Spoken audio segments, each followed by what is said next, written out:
Ruin my sister's only birth experience? I'll make sure you never forget her. When I was 14 and my oldest sister, Sarah, was 22, we found out that she was pregnant with Paul, her boyfriend of 4 years. They immediately got engaged and they were really happy. For a time. Sarah had a horrible pregnancy, about 16 to 18 weeks, and the wonder of creating a human life evaporated within her. She developed hyperemesis, which if you don't know is really bad morning sickness. She was constantly in pain, she developed gestational diabetes, and just all around hated the experience. Around this time Paul, the then fiancé, started getting sick of the complaining. I believe the argument was, your body is built to do this, it can't be that bad. Sarah was due around Valentine's Day and Paul's parents, Mr. and Mrs. Doe, were very excited, both about the grandkid and the fact that he could be born on a holiday. She was very against that and really hoped that her son wouldn't be born on a holiday, even one as small as Valentine's Day. Her birthday sometimes falls on Easter and she hates it, because it might make him feel that his day isn't very much about him. Well, Mrs. Doe says something like, well, if you name him Valentine or Valentino then that'll make the day even more special to him. Again, my sister hated the idea. She thought it was tacky, he'd be bullied for it, and just really didn't like the name Valentino. Paul loved it, but agreed to go with a more average name like Daniel or Jared. Fast forward to February and she was ready to get this over with. Sarah had officially been put on bed rest because while standing or walking her blood pressure took unexpected spikes and dips. I look back now and goodness do I feel bad for her. She was doing her best to avoid giving birth on Valentine's Day because, again, she didn't want him born on a holiday. Unfortunately, births happen when they happen and that baby was going to come on Valentine's Day whether she wanted him to or not. I remember waiting out in the waiting room with my dad, brothers, and Paul, who couldn't stand to be in the delivery room because it was gross. I was so mad that he could have gone in but wouldn't because he thought my sister was gross while giving birth, whereas I had to stay outside because I was too young to go in with my mom and other sister.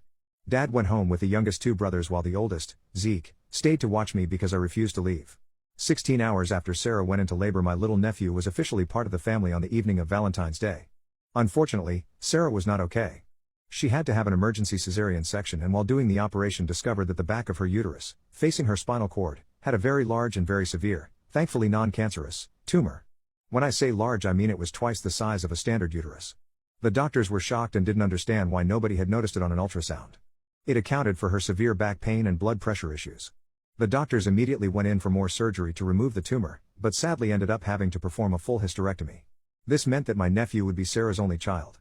Now while Sarah was in for surgery, Paul was taking care of everything baby related to make sure his son was okay. In my 14-year-old self's memory I remember him being suitably distraught, but I didn't really pay him much mind and spent my time in the waiting room with my mother and other sister. Zeke, however, wanted to be a good future brother-in-law and make sure that Paul was okay. He found Paul filling out the baby paperwork on his own looking, in my brother's words, like he had not a single worry in his mind. Zeke asked why Paul didn't wait for Sarah to fill out the paperwork as she should have been out of surgery within the hour, and Paul said that he just wanted her to get her rest and heal. That checked out with Zeke, as he was 16 and didn't know any better at the time. Now I know what you're probably thinking. No, he wouldn't.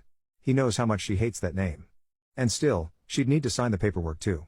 My fellow peoples of Reddit, I regret to inform you that Paul forged Sarah's signature on the paperwork and waited until she was out of surgery to hand said paperwork over. My sweet nephew, who was born on Valentine's Day, was named Valentino on his first official birth certificate. I still to this day don't know why Paul and his family were so insistent about the name. He had even picked out a different one with my sister. And before you ask, no, he was never brought up on forgery charges because his parents were witnesses to her signing the papers, even though they only got there at the last minute. So Sarah dumped him and got her son's name changed a month later. She was willing to do split custody with him because that's her son's father and she wants the kid to know him, but Paul vanished and she never heard anything back, which seemed weirdly out of character to us. Until a mutual friend on Facebook was tagged in his wedding pictures 6 months later. Paul had apparently started cheating on her not long after she got pregnant. Sarah was livid but there wasn't much she could do, so she filed for child support and continued to live her best life. Until 6 years later.